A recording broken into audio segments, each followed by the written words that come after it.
ஓம் ஸ்ரீ குருப்பியோ நம. ஸ்ரீ மகாபரிவாஜனம் மகாபரிவாஜனம் மகாபரிவாஜனம். இன்றைக்கி தெய்வத்தின் குரல் பாகம் 5 சங்கர சரித்தம் என்ற தலைப்பில் பெரிவா சொல்கிறது மேலே வாசிக்கிறேன். இது பக்கம் 1018 ஆரம்பிக்கிறது.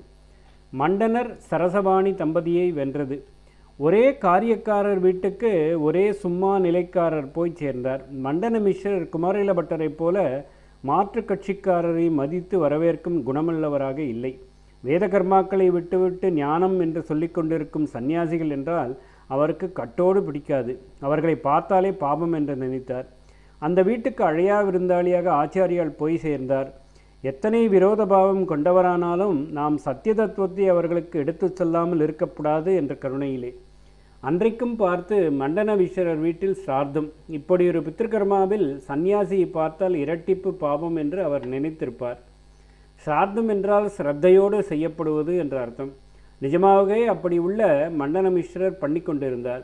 அனாச்சார வாடை எதுவும் உள்ளே வரக்கூடாது என்று வாசற்கதவை சாத்தியிருந்தது. ஆச்சாரியால் எப்படியும் அவருக்கு அனுகிரகித்தே தீர்வது என்று வந்திருந்தார். அதனால் ஒரு வேடிக்கையான விதத்தில் உள்ளே போய்விட்டார் என்று கர்ண பரம்பரையாக கதை இருக்கிறது. அக்காலத்தில் ஷானார்களுக்கு ஒரு வித்தை தெரியுமாம்.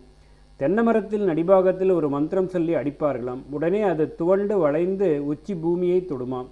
அந்த உச்சியிலே ஷானான் ஏறிக்கொள்வான். அங்கே காய் பறிப்பதோ கல் இறக்குவதோ தன் காரியத்தை பண்ணிக்கொள்வான். அப்புறம் எந்த பக்கம் இறங்க நினைக்கிறானோ அப்படி அந்த மரம் திரும்பி வளைந்து உச்சியால் பூமியை தொடும்படி மந்திரம் போடுவானாம். மரம் அப்படியே பண்ணியவுடன் சுலபமாக இறங்கி விடுவான். மண்டன மிஸ்ரரின் அகத்துக்கு வெளியிலே ஒரு தென்னைமரம் இருப்பதை ஆச்சாரியால் பார்த்தார். அந்த பக்கமாக ஒரு சாணான் போவதையும் பார்த்தார். அவனிடம் போய் உன் வித்தியை எனக்கு சொல்லிக் கொடு என்று கேட்டுக்கொண்டார். வித்யாசீகரணத்தில் பெரியவன் சின்னவன் என்ற பேதம் கூடாது என்ற சாஸ்திர கருத்தை ஏற்றுக்கொள்ளும் எளிமை ஆச்சாரியாளுக்கு இருந்தது. அப்படித்தான்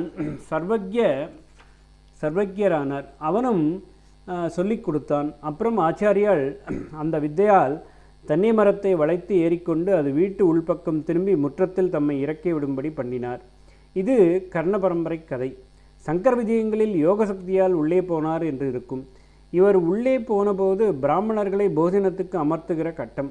அந்த பிராமணர்கள் யார் என்றால் மகா பெரியவர்களான 2 பேர்.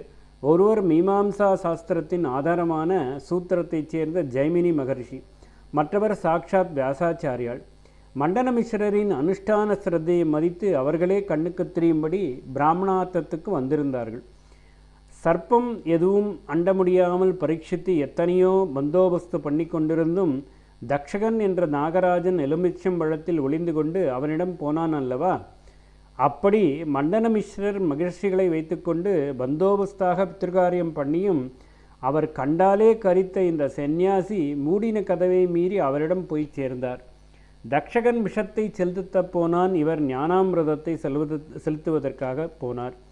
இந்த சமயத்தில் திடீரென்று சந்நியாசி பயல் வந்து குதித்திருக்கிறானே என்று மண்டன மிஸ்ரருக்கு மகா கோபம் வந்தது.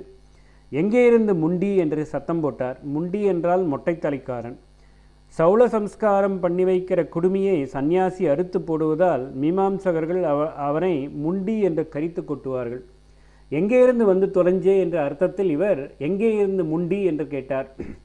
ஆச்சாரியால் வேண்டுமென்றே அதற்கு வேடிக்கையாக அர்த்தம் பண்ணிக்கொண்டு பதில் சொன்னார். சரீரத்தில் எங்கே இருந்து ஆரம்பித்து கேச விஜரணம் என்று அவர் கேட்டதாக வைத்துக்கொண்டு கழுத்திலிருந்து முண்டி என்றார். சந்நியாசிகள் கழுத்துக்கீழ் முண்டனம் செய்து கொள்ளக்கூடாது. இதே போல மண்டன மிஸ்ரர் மேலே மேலே கேட்ட கேள்விகளுக்கும் ஆச்சாரியர்கள் வேறு விதமாக அர்த்தம் பண்ணிக்கொண்டே மாதிரியே வேடிக்கையாக டக்கு டக்கு என்று பதில் சொல்லிக்கொண்டு போனதாக புஸ்தகங்களில் இருக்கிறது. ஸ்ருதி வாக்கியங்களை தாங்கள்தான் சரியாக புரிந்து கொண்டு எப்படி அர்த்தம் செய்ய வேண்டுமோ அப்படி பிரித்து சேர்த்து பண்ணுவதாக மீமாம்சகர்களுக்கு தற்பெருமை உண்டு. அப்படிப்பட்ட மீமாம்சகருடைய வார்த்தையிலேயே 2 அர்த்தம் கண்டுபிடித்து ஆச்சாரியால் பதில் சொல்லிக் கொண்டு போனார். மண்டன மிஸ்ரருக்கு அவமானமாகி ஆத்திரம் தலைக்கு ஏறியது. ஆனால் சிராத்த காலத்தில் எதுவும் அசம்பாவிதம் நேராமல் ஜெய்மினியும் வியாசரும் அவரை சமாதானப்படுத்தினார்கள். ஆச்சாரியாளின் பெருமை தெரிந்தவர்கள் அதனால் சந்நியாசியை விஷ்ணு இலையில் அமர்த்துவது சாஸ்திர சம்மதமே ஆனது. ஆகையால் இவரை அப்படி உட்கார வைத்து பிக்ஷை பண்ணு, அதுதான் யுக்தம் என்று சொன்னார்கள். பிராமணார்த்தக்காரர்கள் யாரானாலுமே அவர்கள் சொல்வதை மீறக்கூடாது என்று சாஸ்திரம். இவர்களோ மகா பெரியவர்கள். என்ன பண்ணுவது? வேறே வழி இல்லாமல் மண்டன மிஸ்ரர் வேண்டாவிருப்பாக ஆச்சாரியாளுக்கு நமஸ்காரம் பண்ணி பிக்ஷைக்கு உட்காரணம் என்று கேட்டுக்கொண்டார். ஓம் ஸ்ரீ குருப்யோ நமः. ஸ்ரீ மகாபரிவாச்சரணம் மகாபரிவாச்சரணம் மகாபரிவாச்சரணம்.